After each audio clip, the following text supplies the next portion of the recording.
Mas vale a pena. Eu estou aqui para dizer para você que vale a pena.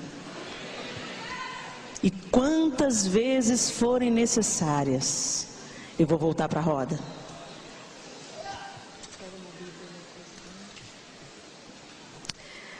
Nessa manhã o Senhor falou poderosamente conosco, confrontando nossas motivações, desmascarando aquilo que estava oculto, até mesmo aos nossos próprios olhos.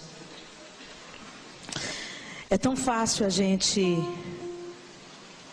viver de aparência. É muito fácil, porque o esforço é pequeno. Não exige um grande esforço. Ontem eu estava com o cabelo liso. Hoje eu estou com o cabelo cacheado. Fácil mudar, né? Cadê a roupa que estava aqui? Quero, preciso.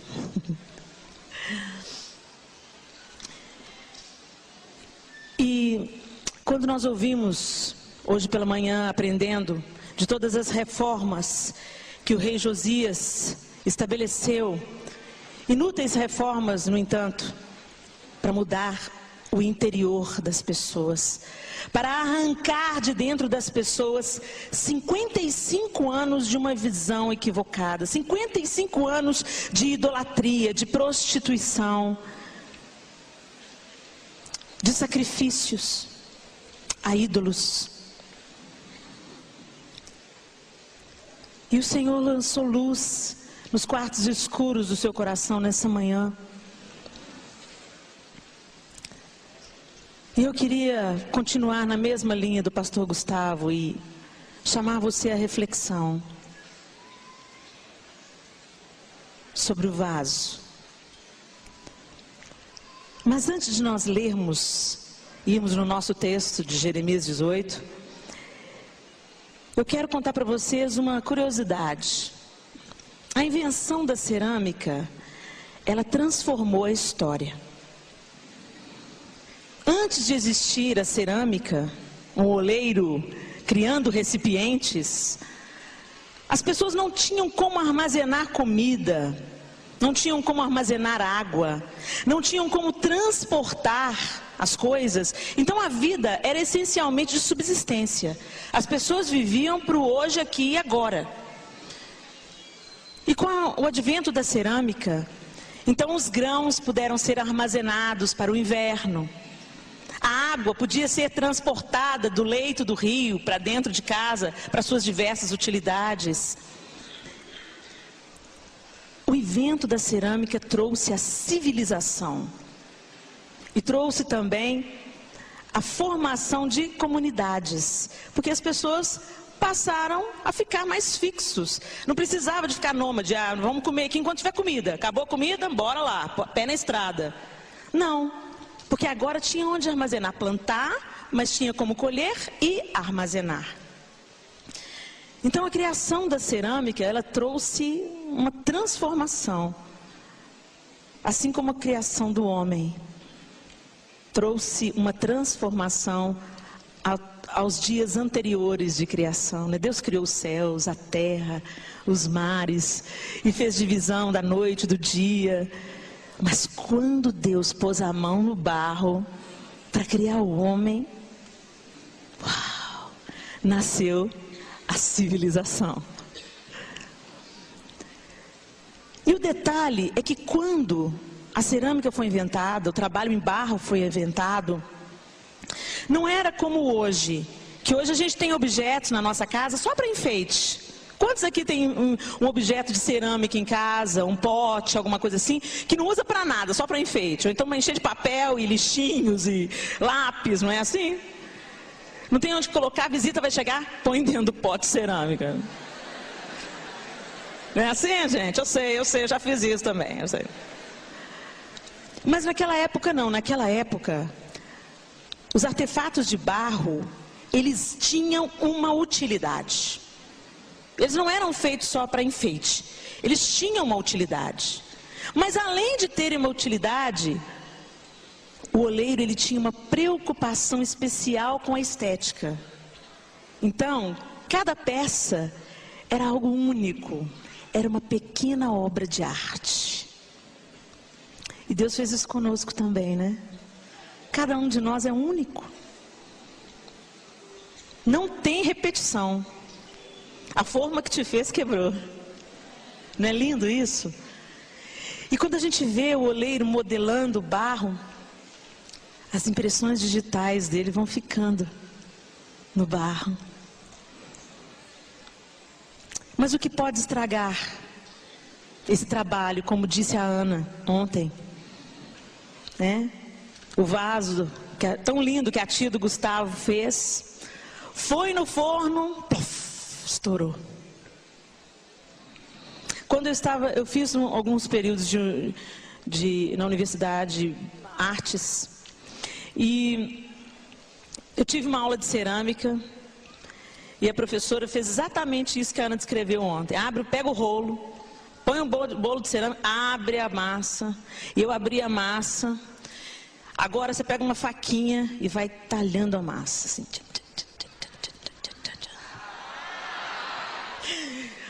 Aí, ai, que coisa chata, coisa cansativa. Tá, agora é na horizontal. Tá bom. Na horizontal. E à medida que você fazia isso, você escutava uns barulhinhos na lâmpada. Parava uma pedrinha. Outra pedrinha. E assim, muitas pedrinhas vieram à tona. Aí beleza, acabou, graças a Deus, meu braço já estava doendo. Começa tudo de novo. Amassei, beleza, agora já vou começar. Não, agora vira a massa. O quê? Ah não, professora, eu com meu entusiasmo. Ah não, professora, isso cansa. Imagina se Deus tivesse o meu entusiasmo. O que é ter de vaso pela metade aí, não está escrito, né? Aí virou, e foi lá eu de novo. Mas eu vi, gente, que a quantidade de pedrinha era uma coisa impressionante. Mas até então não tinha caído a ficha. Eu perguntei para a professora, por que tem que fazer isso? Tem que fazer isso, isso é essencial. Eu quero fazer um vaso mais rústico. Ela falou assim, Helena, se você não tiver esse trabalho, quando esse vaso for a altas temperaturas, ele vai explodir. Ela é. Uma única pedrinha dessa e uma pequena bolha de ar que fica dentro da massa pode explodir o vaso. Aí o Espírito Santo, entendeu? E aí o Espírito Santo começou a trabalhar comigo. Porque eu estava em pleno processo de roda. Eu estava na roda. E, gente, eu fui para a roda quando eu já estava na igreja há muitos anos, quando eu já tinha recebido Jesus como meu Senhor e Salvador, quando eu já tinha sido batizada no Espírito Santo, quando eu já tinha passado pelas águas e quando eu já cantava no Diante do Trono. Às vezes as pessoas vêm para a igreja, como disse o pastor Gustavo, ele descrevendo ali o povo de Judá,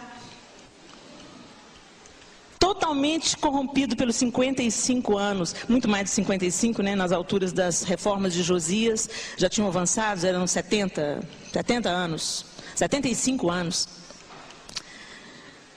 Mas eu vim para Jesus, eu amei desde o primeiro instante, eu vim de uma história de vida de restauração evidente, assim, os meus pais estavam a ponto de se separarem, quando Jesus entrou na nossa casa, mudou a nossa história, mudou a nossa família, e um pastor norte-americano, querido pastor John, que evangelizou a minha família por 18 anos, 18 anos ele orou, ele não desistiu, o oleiro não desiste, ele está cavucando até achar o barro, para trabalhar no barro.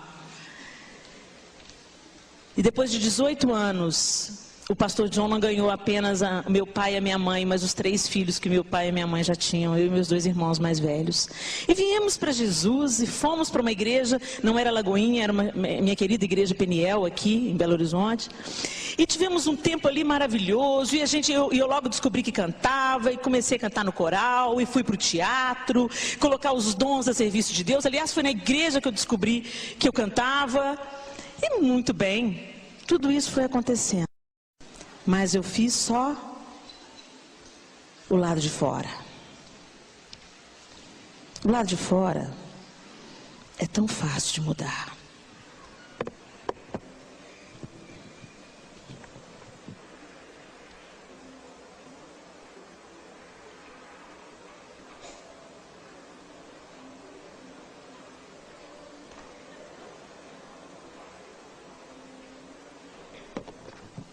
Tem que ver se os ombros da bailarina vão entrar nos ombros da nadadora.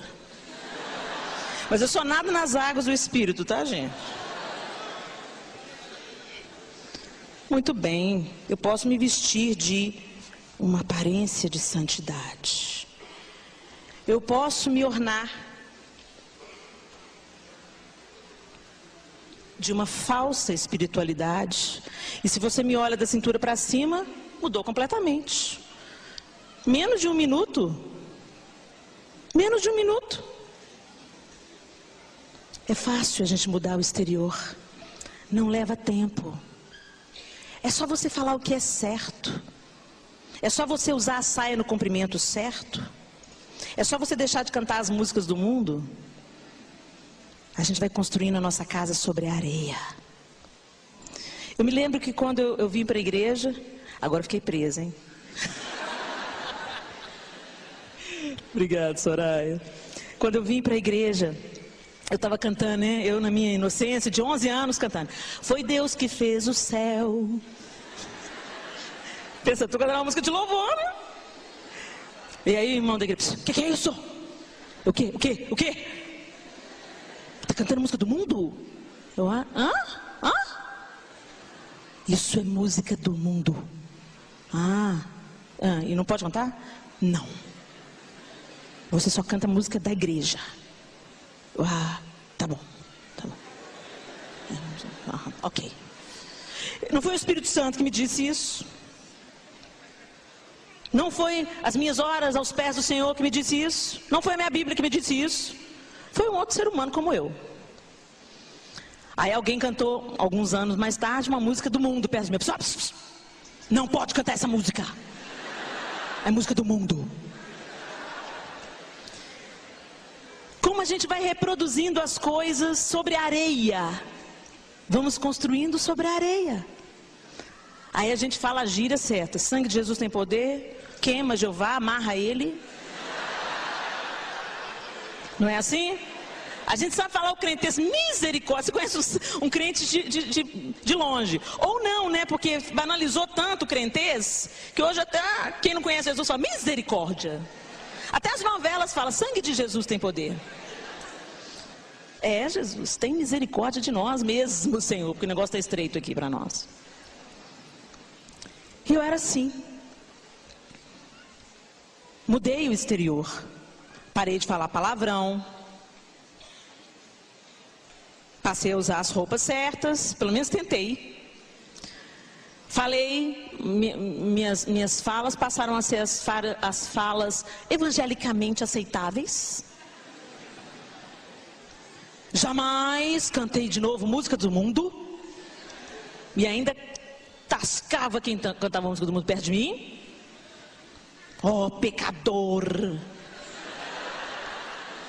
Porque é isso, quando a gente cuida da aparência, a gente também se torna especialista em julgar o outro.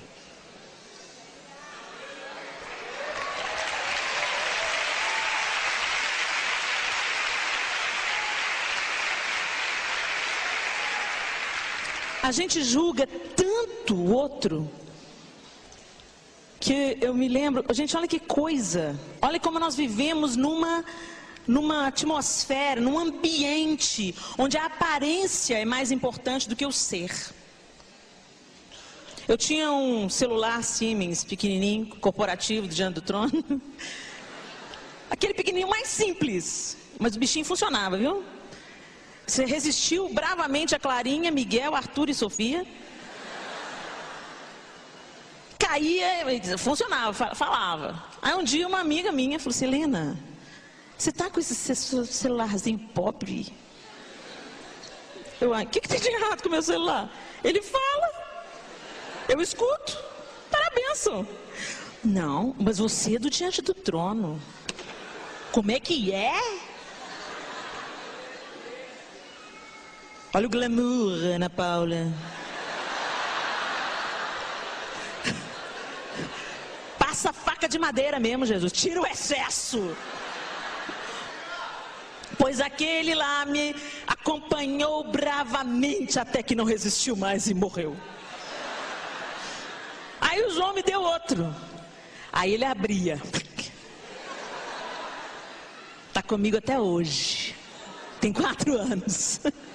Está comigo até hoje. Resistindo bravamente. Esses dias ele morreu. Eu, não me deixa na mão, Senhor, ressuscita ele. E ele ressuscitou. Ele ressuscitou. Primeiro ele começou, mas depois voltou tudo ok. Tá funcionando. Aleluia. Mas vocês sentiram como uma coisa tão pequena? Tem gente que faz dívida para manter a aparência.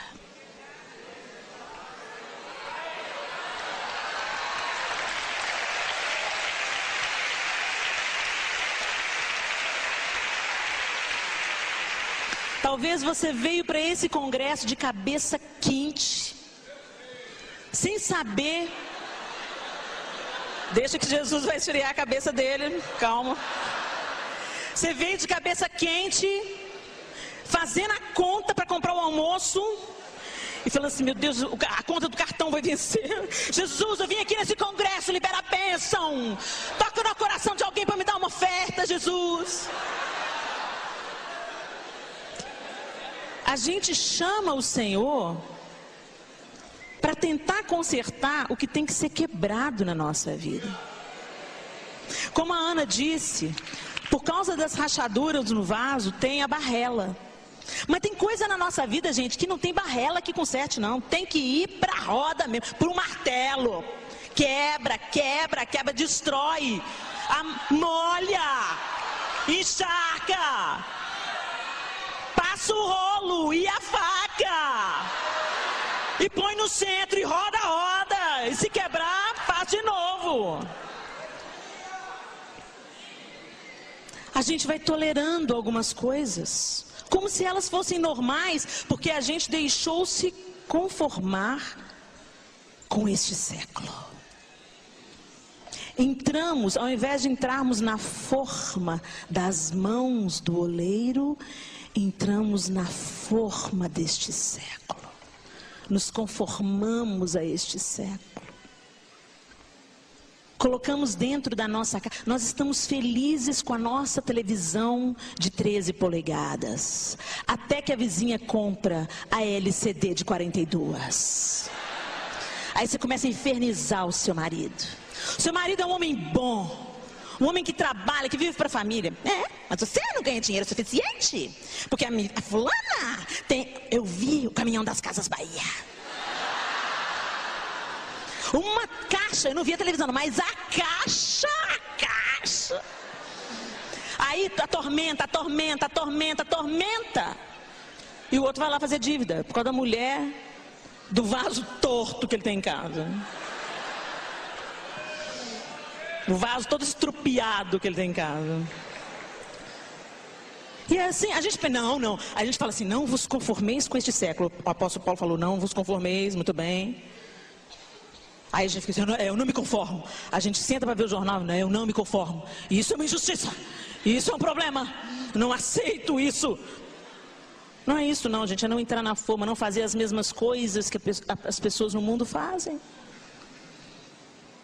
As pessoas vivem para sustentar a aparência. E a gente vê hoje como isso contamina até mesmo nossas igrejas. Porque igrejas são feitas de pessoas. A igreja não é isso aqui não. Não são essas paredes. Aqui é onde a igreja se reúne. Mas a igreja é você. E se você é uma pedra torta, uma peça torta, o todo vai ficar torto. Sua vida influencia no todo. Às vezes pessoas não vêm para o Senhor Jesus por causa de um mau testemunho, por causa de um vaso torto. E eu fui esse vaso torto. Muitos anos na casa do Senhor. Mas eu não sabia, né? Vivia de aparência. Para mim estava tudo certinho. Eu tinha mudado, mudei para crente. Eu mudei para crente. Mas Deus não quer que a gente muda para crente. Deus quer que a gente creia nele. E seja modelado segundo o caráter dele. Outra coisa que acontece muito além dessa vida de aparência é a idolatria. Como nós falamos da idolatria, né? A gente tem o dedo em riste para um tanto de gente aí. Você é idólatra. Você é idólatra. Fulano, ele é muito legalzinho, mas é uma pena, né? É idólatra. Olha o juiz aí de novo, né? Você é tão santo, né? Que você foi ungido justo juiz. Agora Deus concedeu que você julgue. Novidade. Olha aí, olha aí. Aí a gente pensa, né? Logo quando a gente fala, idolatria. Ah, fulano é muito boa pessoa, mas é idólatra. Aí você imagina uma imagem de barro, de gesso, e uma pessoa se dobrando diante dessa imagem. Quando se fala em idolatria, né? Mas idolatria, o que se diz é que tudo que toma o lugar de Deus no seu coração. Gente, é mais profundo do que você possa imaginar. É mais profundo do que você possa imaginar. Presta atenção. Porque está ligado àquilo que você anseia, cobiça, trabalha por aquilo. Está ligado a quanto disso ocupa o seu pensamento, o seu dinheiro, as suas motivações. A gente não quer ver isso. Mas a gente adora o diante do trono. Ah, mas eles são uma bênção. Mas se a gente cai, aí cai atrás. Ou então vai pela internet, né? Para se juntar a outros juízes. Você viu o que aconteceu no diante do trono? Blá, blá, blá, blá, blá, blá. O que a gente faz ou deixa de fazer não devia te escandalizar. Porque somos vaso como você. Também estamos na roda. Também estamos tendo as nossas pedrinhas retiradas todos os dias. A faquinha passa na gente também. Graças a Deus por isso. O que nós temos de diferente de alguns por aí é que a gente não abre mão da roda. A gente quer ficar na roda, custe o que custar, haja o que houver. Mesmo que vá doer, a gente quer ser um vaso novo.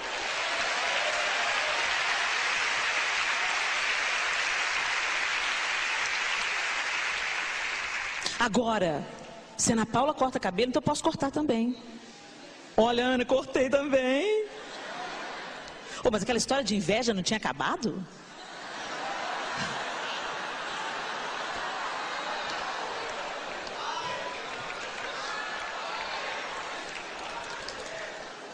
Já estão falando isso na internet. Hoje eu sou livre para cortar o cabelo. Sem ter nenhum medo de que a Ana Paula vai pensar que eu estou tendo inveja dela. Ah, mas a Ana cortou, então eu posso cortar também. Porque a minha religião não permitia. Mas a Ana Paula Valadão cortou o cabelo e ela é uma bênção, então eu vou cortar também. E assim, gente, a gente vai colocando a nossa vida nas mãos dos líderes.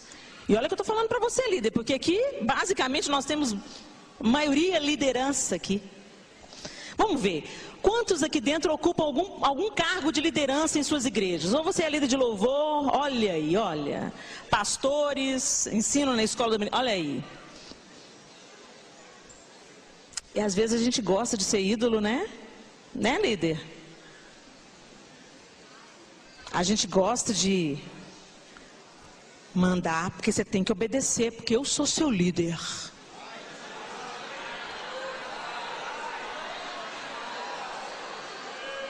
Eu vou usar o poder que eu tenho, que Deus me deu, para mim mesmo, para o meu próprio benefício. Então, já que você é meu discípulo, vai buscar meu filho na escola. Já que você é meu liderado, vai fazer um café para mim. Vocês duas são minhas lideradas. Olha aqui. Passa lá em casa, tem uma faxina para vocês fazerem. Gente, isso acontece. Por quê? Porque tem líder pensando que não é vaso, já foi promovido. É subioleiro.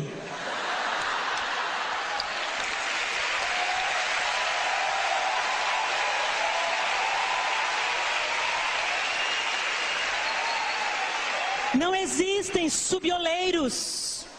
Não existem subioleiros. Aquele vaso que entende que Deus o chamou para liderar, ele entende que a maior liderança é serviço. A maior liderança é você descobrir o potencial dos outros vasos ao seu redor e colocar cada um para funcionar na sua utilidade. Não adianta você pedir para um prato ser copo. Se você quiser beber água com prato, vai ser uma lambança. O verdadeiro líder identifica: você é prato, você é copo, você é jarra. E aí cada um começa a cumprir, né, o seu chamado, a sua forma, a forma que o oleiro dá.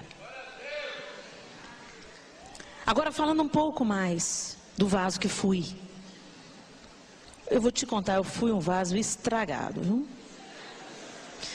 Vamos lá para o nosso texto? Abra a sua Bíblia. Não vou nem falar, porque você já sabe onde está.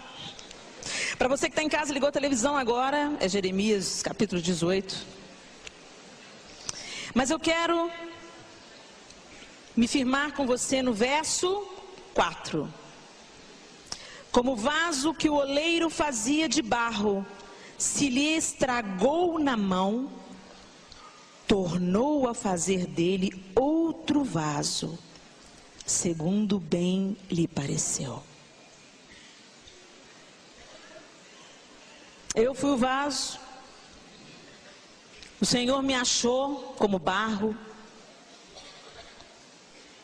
mas quando Ele começou a tratar, quando Ele começou a tirar as pedrinhas, a coisa complicou. Você já imaginou se o barro falasse? Como seria? Como seria incômodo para o oleiro? Imagina, olha, tanto de vezes que ontem nós falamos ai, né? Imagina o oleiro ficar essa lenga-lenga no ouvido dele, todo mundo, ai, ele fala, cala a boca! Ele ia falar isso, não ia? O oleiro normal, gente, o oleiro normal. Não o nosso oleiro, não, o nosso oleiro. Mas, você imagina, o barro não fala, mas nós falamos, né? E como a gente fala, né? Os vasos de boca grande. E aí o oleiro começa a trabalhar e a gente, não, isso não. Não, por que não? Não. A gente não fala assim, ai não, a gente fala, não. O Senhor não me ama? O Senhor não me ama, Deus? Deus, se o Senhor me ama, faz alguém ligar aqui para casa agora para entregar uma palavra profética para mim. Já fez isso? É o vaso querendo dar ordem para o oleiro. E nós somos assim. O tempo inteiro. A gente fica querendo ensinar a Deus como ser Deus.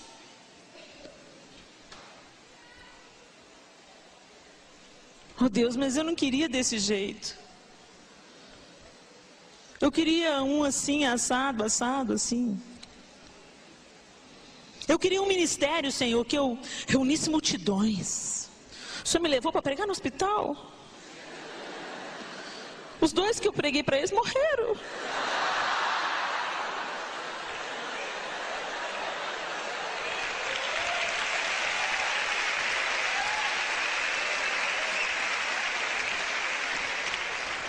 Não é assim que a gente fala para Deus?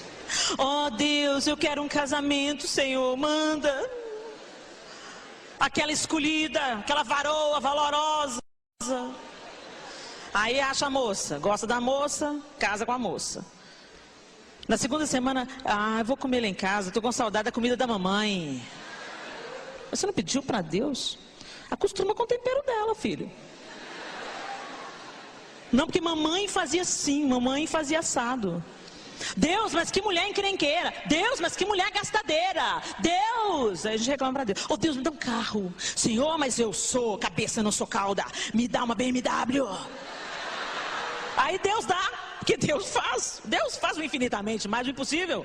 Ele está me consertando, infinitamente mais. Deus me dá uma BMW. Aí Deus manda BMW. No primeiro IPVA, Deus! Oh Deus! Que roubada foi essa que o Senhor me enfiou? Não tenta ensinar para o oleiro a ser oleiro. Ele sabe do que você precisa. E Ele sabe as pedras que estão escondidas sob a aparência. Às vezes você pensa que você é um crente nota 10. Tem uma canção que fala isso, né? O crente nota 10, superior acima dos fiéis. Às vezes eu estou falando aqui e você fala assim, meu pastor tinha que ter vindo nesse congresso. Mas se ele trouxe foi você, então você é o vaso que precisa ouvir.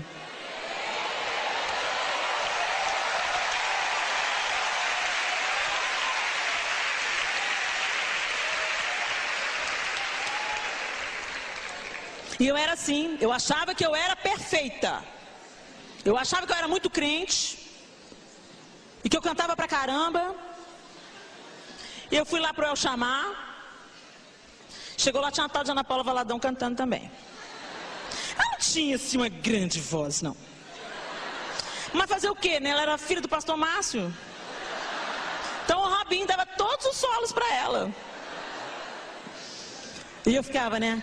Ai, antipatia. Ana Paula. Robinho é leiteiro, viu? Robinho puxa a sardinha, o peixe, o salmão, tudo pro lado da Ana Paula. Mas eu sei por quê. Ela é filha do pastor Márcio. Ela não tem essa voz assim, não. Eu canto pra caramba, ela mais ou menos. Eu sou a dona da voz. Gente, mas tinha muita pedra, viu, nesse barro.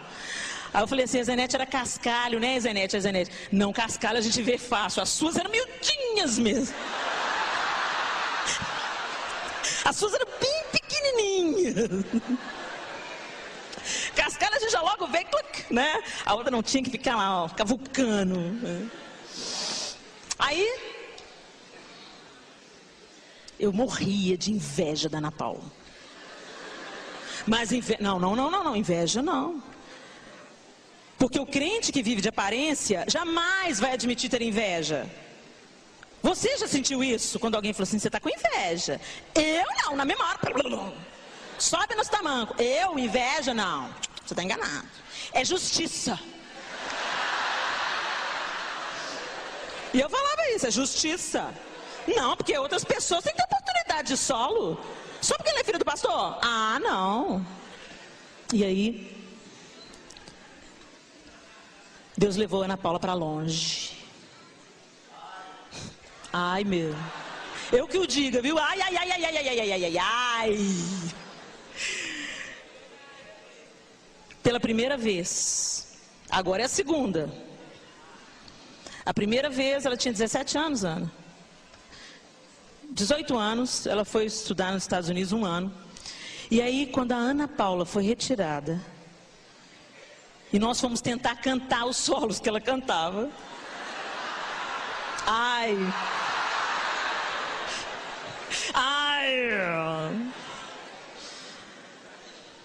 e aí Deus começou a mostrar que Ana Paula não era uma pessoa que tinha uma grande voz apenas, era uma pessoa com um propósito. Uma pessoa apaixonada por Deus. E que por causa disso, por causa dessa paixão pelo Senhor, ela atraía a presença dele quando ela cantava. Então a gente podia cantar tão bem, ou até melhor do que ela. Mas a unção era outra. Não era a mesma coisa. E aí o Senhor começou a confrontar. Foi a primeira vez que eu senti os cutucões do oleiro, tirando a primeira pedrinha. Inveja.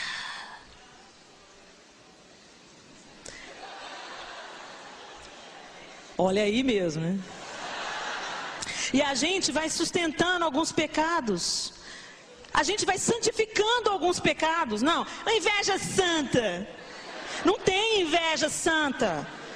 Inveja é você querer sentir raiva por aquilo que o outro tem. Isso não pode ser santo.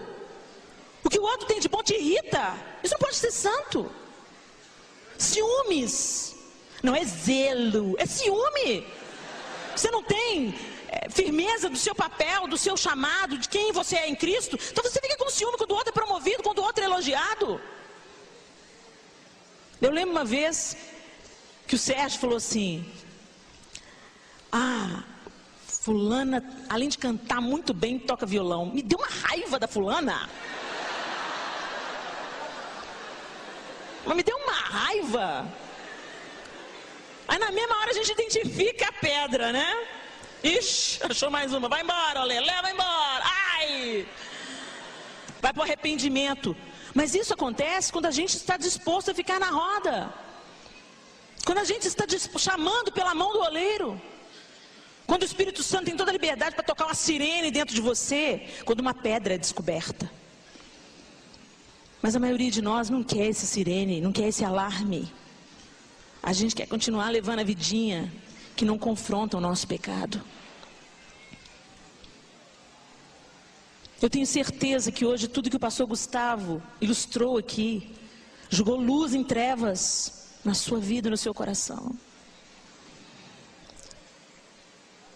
Eu era uma pessoa invejosa, competitiva, arrogante, orgulhosa, altiva. Eu me achava superior, mas isso era daqui para fora. Porque dentro de mim, eu era uma grande complexada. Sem senso de valor, sem saber quem eu poderia ser em Cristo. Com uma autoimagem totalmente deformada. Eu sou branca demais, meu cabelo é esquisito. Eu sou a única da minha casa que não tem os olhos claros. Eu sou inadequada, eu sou chata. Eu cresci ouvindo: Leninha, você fala alto demais. Leninha, você ri demais. Leninha, você chora demais. Você é exagerada, Leninha. Mas Deus vai usar esse jeito exagerado para falar com você.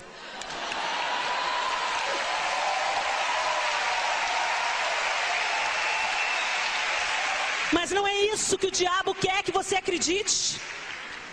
O diabo não quer que você acredite nisso. Então você rejeita a forma que o oleiro te deu. Ele te faz um copo, você quer ser prato. Ele te faz uma bacia, você quer ser jarro. Você nunca está satisfeito com quem você é. E aí Deus não pode te usar.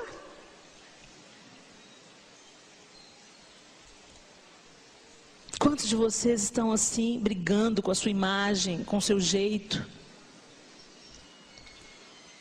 Eu não estou falando brigando contra o pecado. A gente tem mais energia para brigar contra o nosso jeito de ser do que brigar contra o pecado. A gente quer ser diferente de todo mundo. Ou então a gente quer ser igual a todo mundo. Mas a gente não quer ser a gente. A gente está sempre de olho no que Deus está dando para o outro. Para copiar. Quero viver teus sonhos, teus planos. Depende, viu, Senhor? Se for igual da Ana Paula, rola. Não é assim? A gente criou dentro de nós mesmos sonhos megalomaníacos. Sabe como é que você identifica isso? Encontra um colega seu depois de 10 anos de escola. Ei, fulano, tudo bem, e aí? O que você está fazendo? A pergunta é para saber se você tem um bom emprego, se você casou, se deu bem na vida, ou se você é um pé rapado. Porque hoje a gente gasta tempo para ter. Eu tenho uma casa, eu tenho 4 filhos, eu tenho um marido, eu tenho um emprego, eu tenho uma posição, eu tenho um título de pós-doutorado, eu tenho nariz empinado. Pastor não, apóstolo.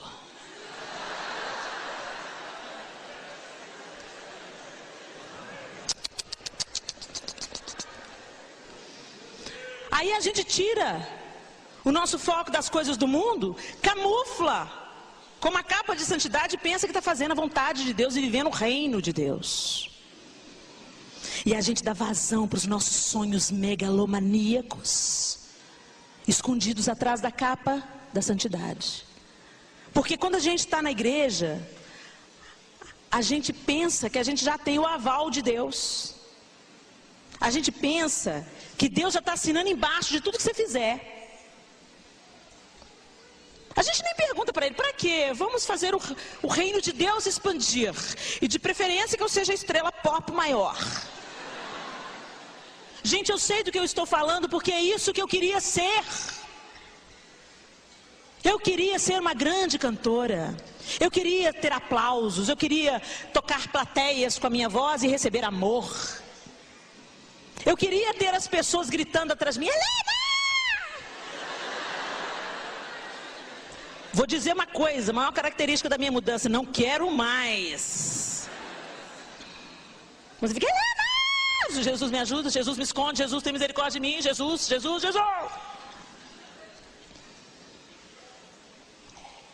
E a gente usa o reino de Deus para as nossas conquistas pessoais. A gente fica bem no púlpito. A gente canta, a gente ergue as mãos, faz tudo direitinho. A gente sabe até ministrar. Sabe por quê? Deus dá o dom, mas como que você vai usar? Deus deu a forma para o vaso. Deu um propósito para o vaso. Mas o vaso está cheio de rachadura. O vaso está cheio de pedra. O vaso está seco, duro. E pensa que é a porcelana da vez.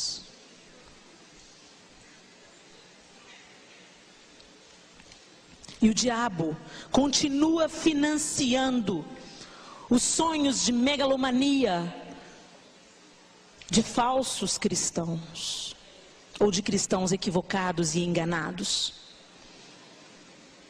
Onde tem alguém querendo ser Deus, tem uma serpente querendo financiar essa obra.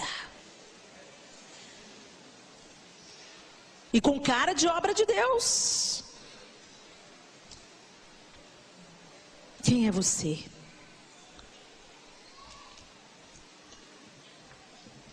Quem é você quando ninguém está te olhando? Nós já falamos sobre isso 2 anos atrás.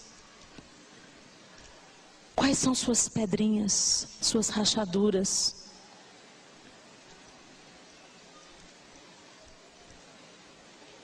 Eu era agressiva.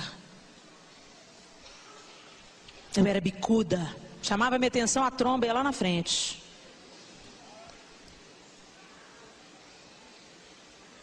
Maledicente. Língua grande. Quantas vezes eu emprestei a minha casa para reunir um bando de maledicentes?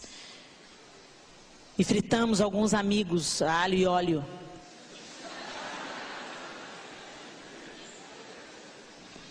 Quantas vezes você empresta a sua boca para Satanás? falando mal das pessoas. Quantas vezes o aparente é fácil, o interior leva tempo. Eu não fui transformada de uma hora para outra. Eu entrei na roda, fui afastada de ministrar no Diante do Trono durante uns meses. O martelo veio, me despedaçou. Tinha dia que eu queria morrer. Porque eu estava tão centrada em fazer a minha vontade, em ser reconhecida, em receber aplauso, e receber o olhar do outro, que para mim era morte não estar ministrando no Diante do Trono, porque eu tinha que ter o olhar das pessoas. E a Zenete falava comigo: Helena, você está afastada de ministrar, mas você tem que estar em todas as ministrações, assistindo. E você tem que estar em todos os ensaios, mas você não vai gravar.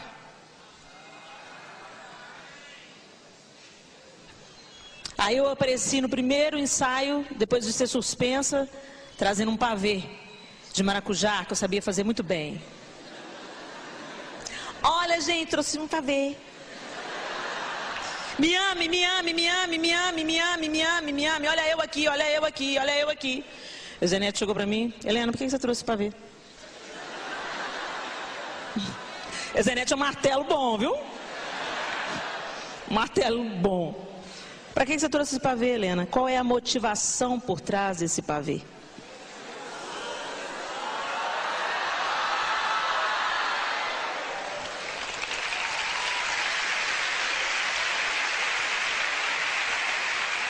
Aí o Diante do Trono tinha comprado essa casa aqui na Araribá. Quem veio nos primeiros congressos se lembra, uma das casas aqui, que hoje é Colégio Cristão, era o Diante do Trono, a sede da empresa. Eu sabia fazer estuco, textura de parede e tal. Aí a prima da Ana, que estava responsável pela decoração da casa, Gisele, assim: vão chamar a Helena para fazer. Eu, Zenete, Helena não.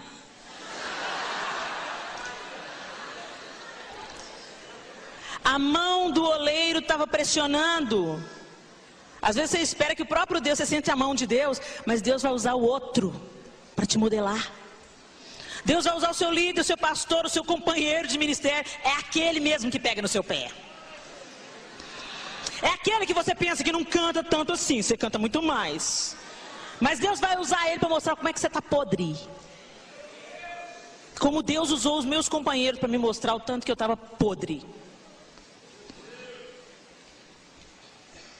Mas eu não via isso. Para mim eu estava certa e todo mundo estava sendo injusto comigo. E às vezes você se sente exatamente assim. Injustiçado, perseguido. O coitadinho. É a outra face do orgulho, né? Eu sou um coitadinho. Eu sou um perseguido. Eu sou incompreendido. Eu no centro. Eu com tudo.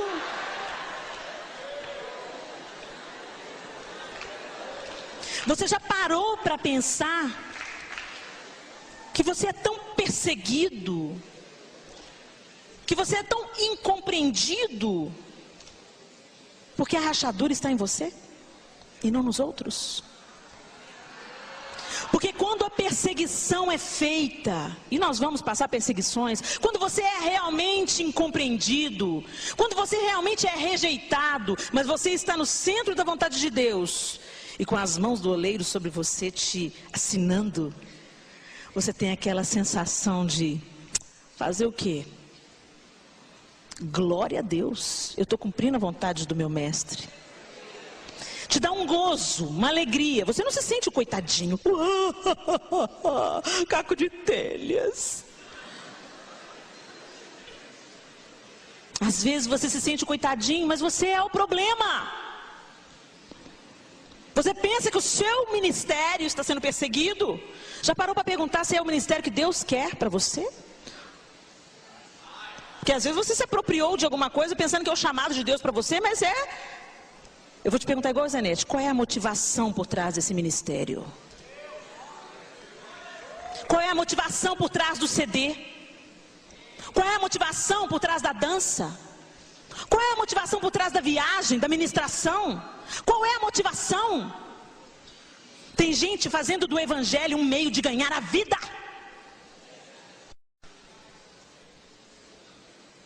Não, porque eu quero viver em tempo integral para o ministério, porque assim... Ô, gente, pus sotaque carioca só por acaso. Misericórdia. Vou colocar o meu sotaque. Eu estou tentando viver para o ministério. Uai. E seria muito bom se eu ganhasse um dinheirinho. Mesmo que fosse um pouquinho. Gente, isso não tem nada de engraçado, né? Mas isso é real? Isso é real? Pessoas no mundo inteiro, não é só no Brasil não, querendo fazer da pregação do evangelho um meio de ganhar a vida. Se Deus quiser fazer da sua jornada um meio para ganhar a vida, a mão dele vai fazer isso, não é a sua. Para de tentar santificar o que não é santo, de justificar a sua cobiça, a sua avareza.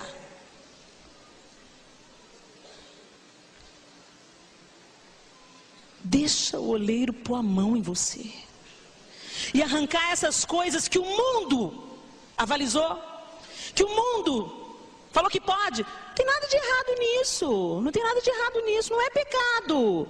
Mas a gente não vive só para não pecar, não, a gente vive para fazer a vontade de Deus. Não, se eu não estou pecando, tá bom. Não, não tá bom. Jesus foi muito além de apenas não pecar. Ele fez o que ele não precisava fazer. Ele subiu aquele monte que era para mim e para você. E pelo que me consta, tudo que eu olho para a vida de Jesus, ele abriu mão de tudo para tornar o evangelho uma realidade. Mas nós queremos cobrar para isso. Eu só vou pregar na sua igreja se você me pagar tanto.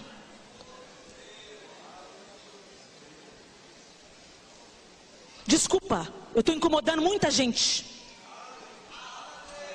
Mas eu estou aqui para incomodar mesmo. Porque eu prefiro te incomodar do que ver você indo para o inferno.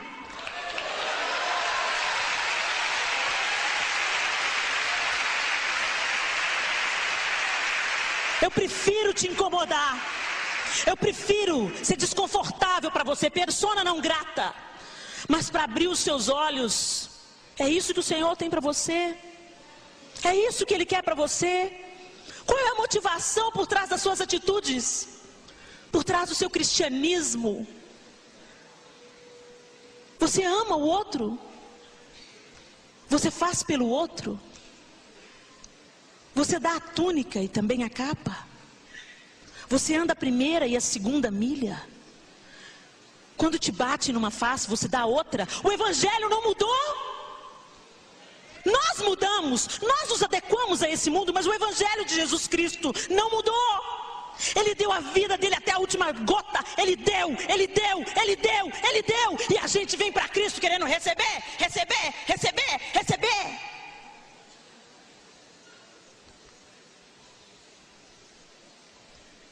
Acorda, igreja do Senhor. O que você faz tentando receber? Às vezes você não quer dinheiro, mas você quer elogio, você quer reconhecimento, você quer ganhar a medalha do membro honorário, a faixa do mais humilde quebrantado. Tem gente que serve na igreja, serve. Você pensa, é um servo, olha, é um servo, até que a coisa estreita para o lado dele. Até que o pastor chama outro e honra o outro em vez dele.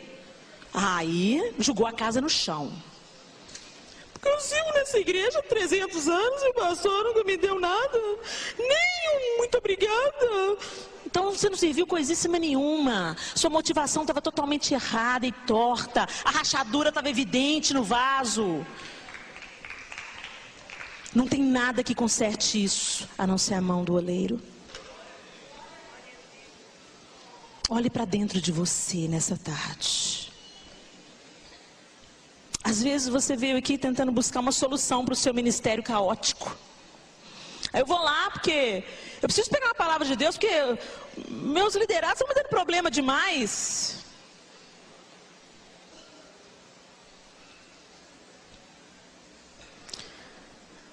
Os liderados que dão problemas para um vaso novo tratado na liderança, o próprio Senhor, a mão do próprio Deus retira. Você como líder deve ser o exemplo.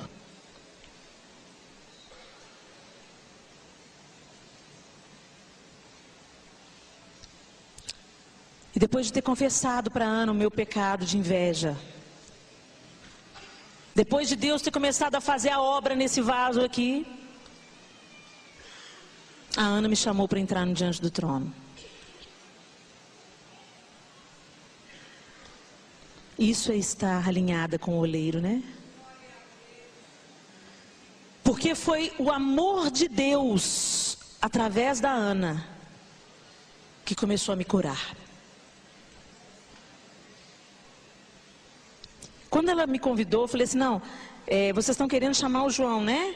Vocês estão querendo chamar o João, porque está precisando de homem. Aí a Ana olhou para o Sérgio, oh meu Deus, não Helena, são os dois. E eu fui para casa constrangida. Deus, eu já falei para essa moça há um ano atrás que eu tinha inveja dela. Ela está me chamando para entrar no grupo que gravou o CD? E o Senhor falou assim, ela é o meu vaso. Um vaso de barro, pequeno, mas está cheia de mim. E eu quero te encher também.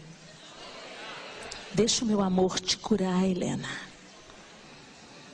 Deixa a minha aceitação curar você. Deixa eu ajustar a sua visão de você mesma. E isso vai afetar o seu relacionamento com os outros. Porque quando a gente não se gosta, a gente não gosta dos outros. Quando a gente não se respeita, a gente não respeita os outros. Quando a gente tem inveja, a gente nunca é satisfeito com aquilo que Deus tem dado para a gente. E Ele amassou. Amassou. Amassou. E doeu. E doeu. E como que Ele faz isso? Nos nossos relacionamentos. Nós estávamos ensaiando para o CD Exaltado. E a Ana me deu uma música para cantar. De todo o coração adoro a Ti, Senhor. Essa era a música que eu ia cantar. E eu cantei no ensaio geral, aqui nesse mesmo púlpito. E na semana da gravação, a Ana Paula disse, Helena, você não vai cantar mais essa música.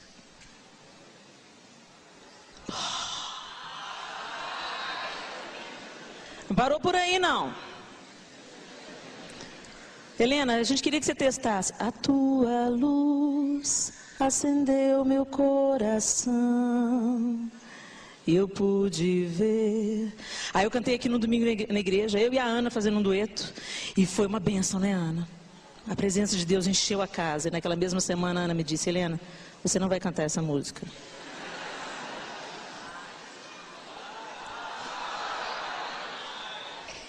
Aí depois veio, ainda existe uma cruz. E tinha mais para eu carregar mesmo. Aí vamos ensaiar. Helena, você podia cantar. Quero seguir-te. Canta aí pra gente, pra ver como é que vai funcionar na sua voz. Quero viver como tu. Não, Helena, não deu certo. Soraya, tenta também. Não, Soraya, não deu certo. Aí vocês ouvindo assim, pode pensar, puxa vida, mas a Ana é má. Não, a Ana não é má, não. A Ana não é má, não. A gente que tinha as pedras para ser tirado. E aí, nesse processo todo, Deus foi me ensinando. Não é o que você faz que faz você ter valor para mim. É quem eu sou em você. É o tamanho, a largura, a profundidade que eu ocupo dentro de você. Helena, você não precisa de fazer um solo. A velha Helena precisava. Essa não precisa. A velha Helena precisava de aparecer no vídeo. A nova Helena não precisa.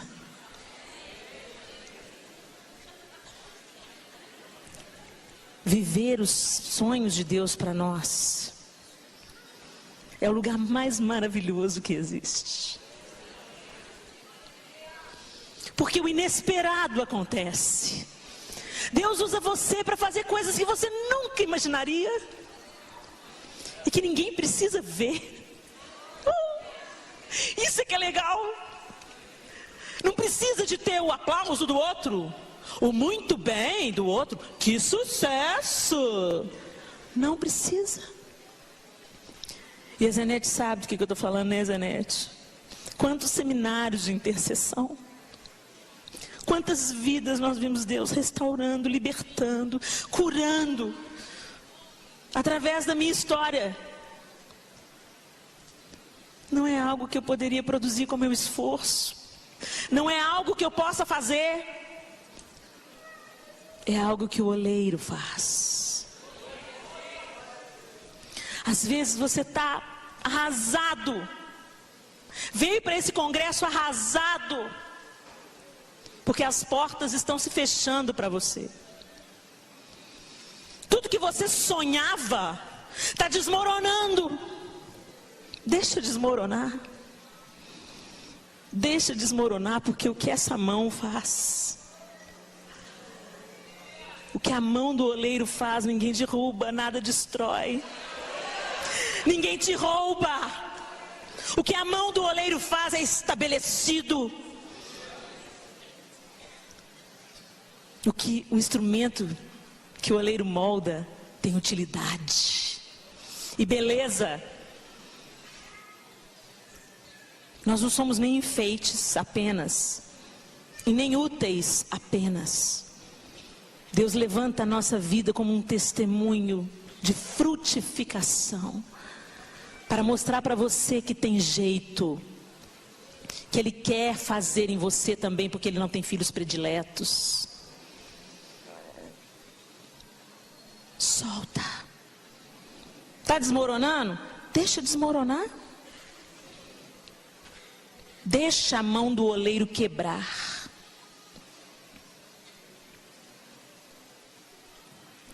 Talvez as rachaduras e as pedras que tem na sua vida não sejam apenas as rachaduras e as pedras que você desenvolveu pelo seu próprio caráter, sua própria vontade ou suas escolhas equivocadas. Mas talvez as rachaduras seja algo que alguém fez a você.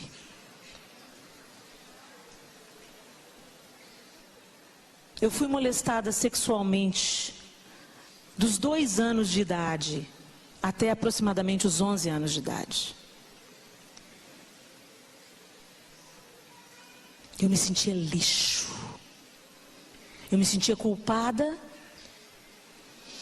E quando eu tomei coragem para contar para as pessoas que poderiam me ajudar,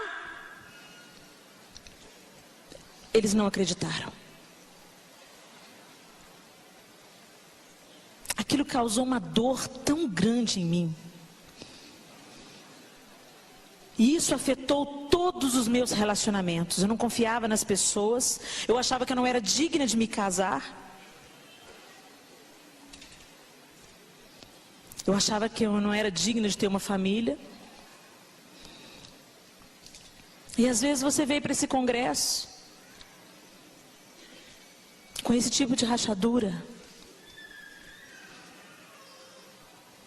Rachaduras que você sofreu. Alguém te quebrou, que não o oleiro. Alguém abusou de você, verbalmente, fisicamente, sexualmente. Um pai alcoólatra, ausente. Uma mãe violenta. Não sei qual é a sua história. Mas eu sei que a mão do oleiro pode te restaurar como restaurou a mim. Eu tenho uma família linda, não porque eu a mereça, mas porque agrada ao Senhor trazer restituição para aquilo que te foi roubado. E quando eu olho para o João,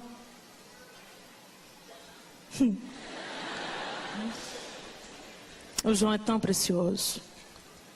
Um homem com defeitos e qualidades, mas que foi um dos instrumentos do oleiro. Tem um ditado aqui em Minas que fala que para cada pezinho torto tem um sapatinho com defeito. No meu caso, eu posso dizer que para cada pezinho torto tem uma bota ortopédica. Como Deus usou o João para me amar. As palavras que eu recebia na minha infância e na minha adolescência: você é branca demais, você tem um pé esquisito, seu cabelo é esquisito, ai que pena, só você não tem os olhos claros. Sem saber de nada, o João, ele dizia palavras que cancelavam estas. Quando a gente começou a namorar, ele ligou para minha casa e contou uma coisa engraçada. E eu, kkkkkk. Aí ele, agora eu posso desligar, só queria ouvir essa gargalhada. Aí passou mais um tempo, ele me viu descalço. E ele falou comigo assim: seu pezinho é engraçado.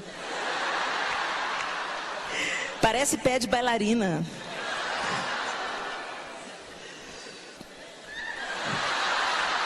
O que foi? Meu pé? Estou filmando meu pé? Parece pé de bailarina. E ele falava para mim, para cancelar aquela história de justamente a menina não tem os olhos claros. Ele olhava para mim e falava assim: Helena, sabe o que eu mais gosto em você? O seu olhar.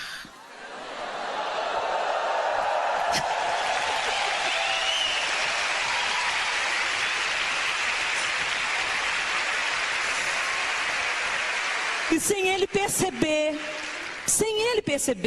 ele estava sendo a faquinha, tirando os excessos, nesse caso, os excessos de dor.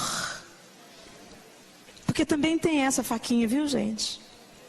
Às vezes você pensa que Deus vai tirar o excesso das compras, do cabelo, de tudo. Vai tirar mesmo, vai tirar. Das vaidades, das tolices que a gente se apega a elas. Mas Deus vai também ter uma faquinha para tirar o excesso de dor, de falta, de machucado, de ausências na sua vida.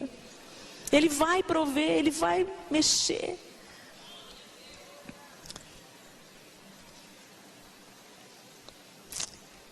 E nós nos casamos e tivemos 4 filhos. Quando eu tive a Clara, que está ali sentadinha, Clarinha, o pessoal falava comigo assim: e aí, Helena, quando é que vem o segundo? Eu não venho. Como não? Você não queria ter muito filho? Eu queria, mas eu tenho muitos sonhos, muitos projetos, quero fazer muitas coisas para Deus. Então, um outro filho vai atrapalhar. Olha aí, a gente querendo dar a ordem para o oleiro de novo, né? Eu acho uma graça, gente. As mulheres ficam: não, eu só quero 2, eu só quero... Já perguntou para Jesus quantos que ele quer que você tenha?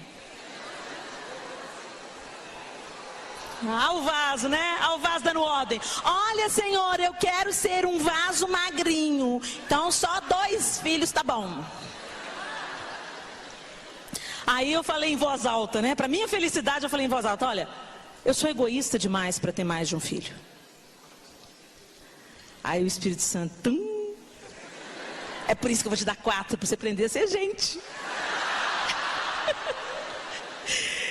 Eu tenho aprendido, não é fácil não, sabe, gente? Tem umas pedrinhas que Deus ainda está tirando. Eu sou muito irritadiça. E naqueles dias do mês mais complicados, como esses meninos escutam os meus gritos. Perdoa, viu, Clarinha?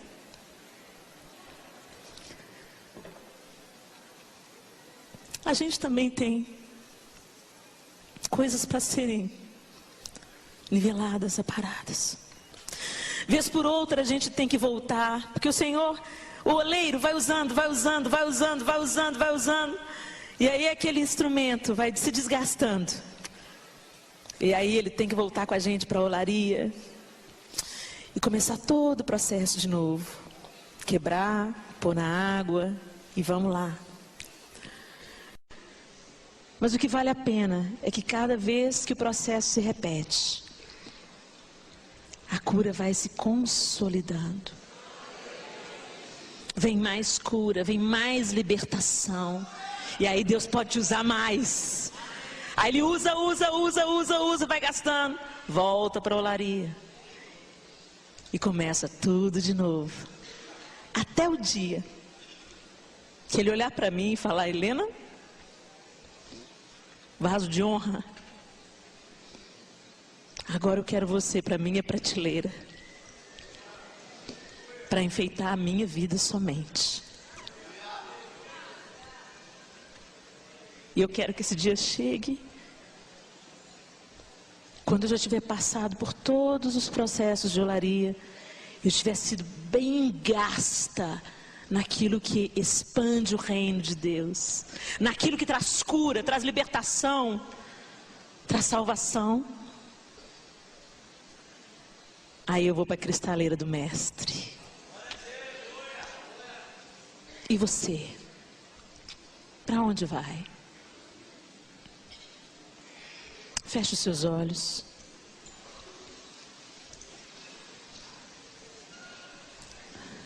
Quando eu desisti de mim, quando eu desisti dos meus sonhos, dos meus projetos, dos meus planos, da minha vontade, e eu parei de tentar ensinar o oleiro como ele podia me modelar, quando eu disse a ele: tá bem, pode fazer, eis-me aqui. Talvez eu não tenha cantado eis-me aqui, porque eu ainda não estava pronta. Seria apenas uma coisa superficial, fake, falsa, da boca para fora. E a nossa busca como ministério diante do trono é que a gente não seja fake, que a gente não seja falso. Todas as coisas Deus vai fazer com que cooperem para o seu bem.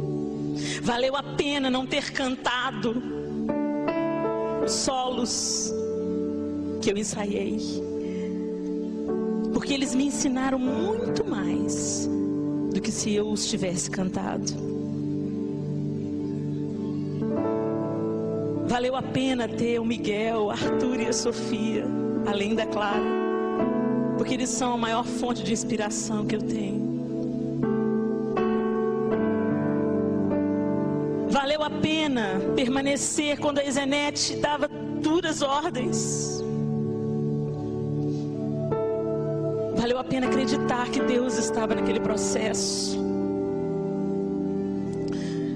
Valeu a pena me submeter à liderança da Ana nesses 13 anos.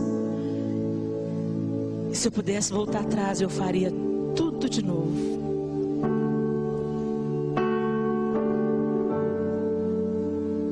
Eu posso dizer que valeu a pena até as minhas mazelas.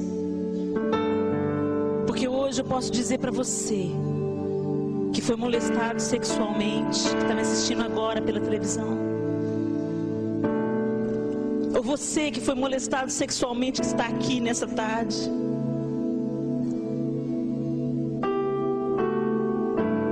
tem barrela uma barrela santa para essa rachadura. E o Senhor não vai apenas consertar a rachadura, Ele vai adornar o vaso, Ele vai dar o infinitamente mais, Ele vai restituir tudo aquilo que foi roubado, e Ele vai passar a faca também nos excessos de dor, nos excessos de sofrimento, nos excessos de inadequação, de uma autoimagem negativa, deformada. Deus quer trazer cura para a sua vida, meu irmão, minha irmã. E eu estou aqui hoje para te encorajar. Se teve jeito para mim, tem jeito para você. Não foi um processo fácil, foi um processo doloroso, foi um processo de morte para mim mesma. Mas cada escolha de permanecer e dizer: Senhor, eu confio, valeu a pena. Valeu a pena. Cada experiência que eu tive, cada não que eu recebi, cada aniversário meu que não lembraram, valeu a pena. Porque eu descobri que não é o que eu faço, não é o que eu visto, não é o que eu falo, é aquilo que Jesus já fez na cruz do Calvário por mim.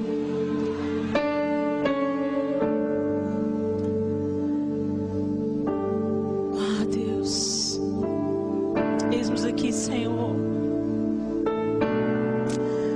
Pai, olha para o nosso coração, Senhor. Oleiro, olha para as nossas vidas. Olha para as nossas emoções. Olha para a nossa infância, para a nossa adolescência, para o nosso passado. Vasos deformados por escolhas erradas, e vasos deformados por dores, por rejeições, por decepções, por abusos. Tu és o oleiro que confronta o nosso pecado e que também sara a ferida. Há um bálsamo em Gileade, há um bálsamo. Vinde, voltemos ao Senhor, pois Ele nos despedaçou e nos sarará.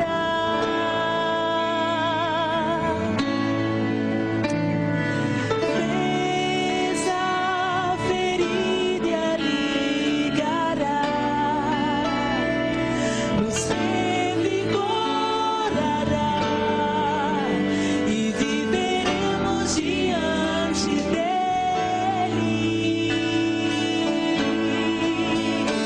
Há um bálsamo em Gileade, há unção em Gileade, vem sobre mim para curar, vem sobre a filha de Sião. Há um médico em Gileade, há remédio em Gileade, vem sobre mim para curar, restaura a filha de Sião.